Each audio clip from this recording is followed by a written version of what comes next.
সেটা পূরণ করার জন্য আমরা বদ্ধপরিকর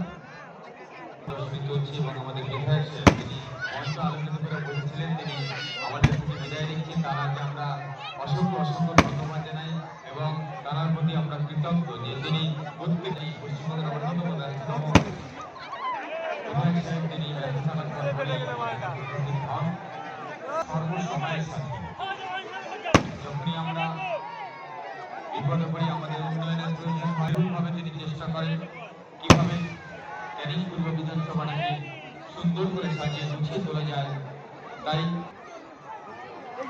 তিনি আমাদের প্রত্যেক ভক্তের উপস্থিত হন এবং মঞ্চ আলোকিত মাঠের ঘাট বসান এবং সেই সঙ্গে আমরা ধন্যবাদ জ্ঞাপন করবো আমাদের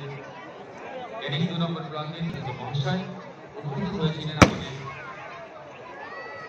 ক্যানিং 2 নম্বর পঞ্চায়েত সমিতির সভাপতি